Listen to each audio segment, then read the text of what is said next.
Hello, my name's Angus from Gutter Pro East Kent, specialist gutter cleaning company.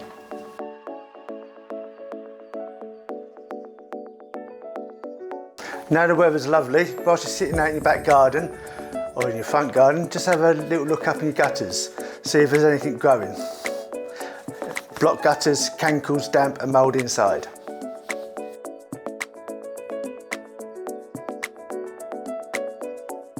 As mentioned in our spring tips, keep drain covers clear of any debris, leaves, etc. if you've got open down pipes. This you can check yourselves.